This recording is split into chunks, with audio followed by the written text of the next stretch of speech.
Hello. चलिए अब हम देखते हैं सर्कल के बारे में। नेक्स्ट हमारा है सर्कल। ये एक जियोमेट्रिकल फिगर है सर्कल।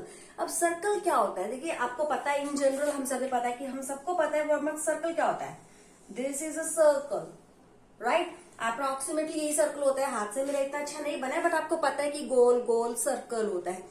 तो जियोमेट्रिकली आप इस बात को कैसे बोलते हैं? जियोमेट्रिकली आप ऐसे बोलेंगे अ सेट ऑफ पॉइंट्स। ये सारे जो सर्कल है ये इन पॉइंट्स को मिलकर बना है। ये पॉइंट्स हैं इसके ऊपर, इन पॉइंट्स को मिलकर बना है। और ये पॉइंट्स कैसे हैं? एक फिक्स्ड पॉइंट से इक्वल डिस्टेंस पर है। वो फिक्स्ड पॉइंट कौन सा होता है? सेंटर का सर्कल। अब देखिए इसका हर पॉइंट जो होता है इस सेंटर से बिल्कुल इक्वल डिस्टेंस पर है। ये और ये बिल्कुल सेम है। ये सारे के सारे डिस्टेंसेस एग्जैक्टली सेम होते हैं। यही सर्कल की डेफिनेशन होती है। Set of points which is equi distant from a fixed point. A set of all many points which is equi distant from a fixed point. In general आप इस circle को आपको पता ही है, राइट। अब देखिए ये सर्कल होता है। अब ये भी आपको पता है एग शेप, जिसे हम ओवल भी बोलते हैं, राइट। ये और इसमें फर्क कहाँ होता है? वही फर्क है कि जिसका सेंटर है, सेंटर से इसकी जो बाउंड्री है, सर्कल की बाउंड्री, इसका डिस्टेंस हमेशा सेम रहता है, राइट। और इसे हम बोलते क्या है? इसे हम बोलते हैं रेडियस। इस डिस्टेंस को हम बोलते हैं रेडियस, RADIUS। ये हमेशा सेम रहता है, यानी कि ये R है, ये भी R है, ये भी R है, ये भी सारे R होंगे। लेकिन ओवल में क्या होगा? देखिए ओवल का सेंटर यहां है मान लीजिए। अब ये डिस्टेंस इतना है और ये इतना सा है। आपको क्लियरली दिखाई दे रहा है कि this is smaller than this. तो यानी कि ये दोनों इक्वल नहीं है। इस सेंटर से इस शेप का जो बॉर्डर है वो इक्वी डिस्टेंट नहीं है। तो इसीलिए ये है ओवल और ये है हमारा सर्कल। अपने सेंटर से इसका हर बाउंड्री का हर पॉइंट इक्वी डिस्टेंट है। यही खास बात होती है सर्कल की। क्लियर? अभी देखिए मैं आपको थोड़ा बड़ा बनाकर दिखाती हूँ इसी चीज को। तो सर्कल के अंदर सबसे ज्यादा इंपॉर्टेंट चीज क्या है?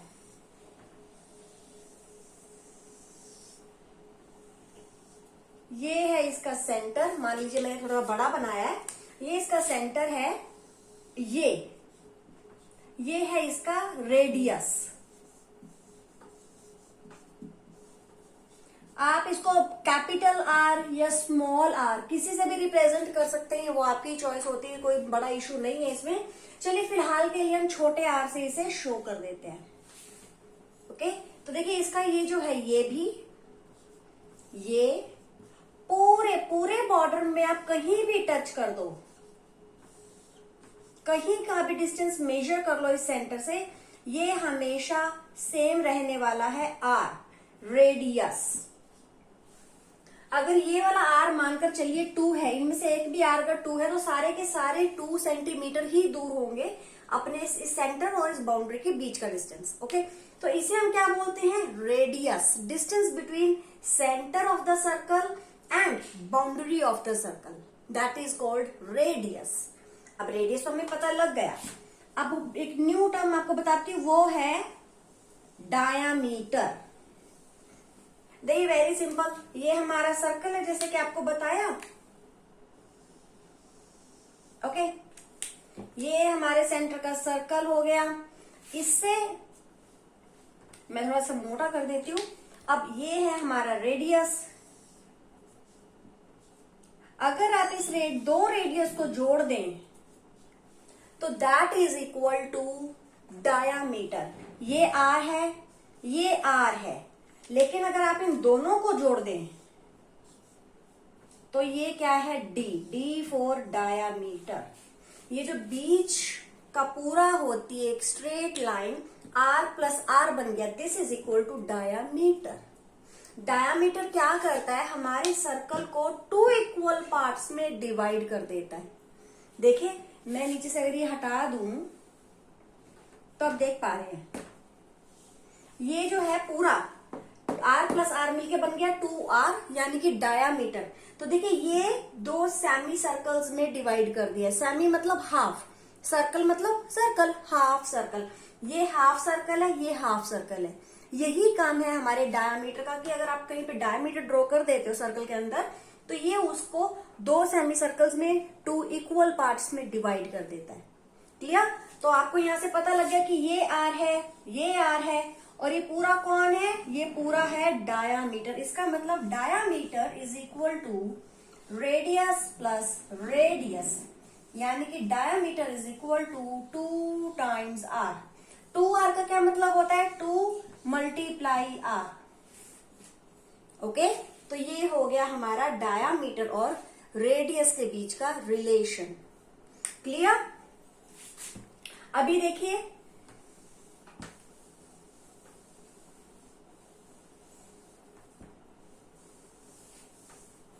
ओके, अब हम बात करते हैं नेक्स्ट उसकी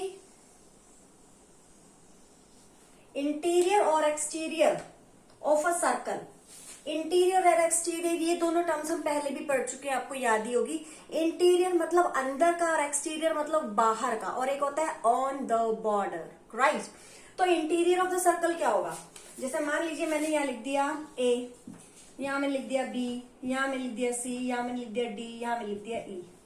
तो ये A B C D E ये सब के सब कहां पर हैं? ये है इंटीरियर ऑफ द सर्कल में। इंटीरियर सर्कल के अंदर है इंटीरियर ऑफ द सर्कल, जबकि ये जो सारा हमने लिखा हुआ है ये कहाँ लिखा हुआ है? Exterior of the circle. Clear? Exterior. और ये अगर मैं इस पॉइंट की बात करूं, इस पॉइंट की बात करूं तो ये कहाँ है? ये है ऑन द बॉर्डर। तो देखिए मैं आपको लिख के बता देती हूं। पहली टर्म है इंटीरियर, यानी कि A B C D E भी है। नेक्स्ट है एक्सटीरियर। एक्सटीरियर यानी कि जो भी सर्कल के बाहर है, मान लीजिए मैंने यहां लगा दिया जी और मैंने यहां लगा दिया एच, तो जी और एच कहाँ है? सर्कल के एक्सटीरियर में है, बाहर है सर्कल से। और तीसरा है ऑन द बॉर्डर।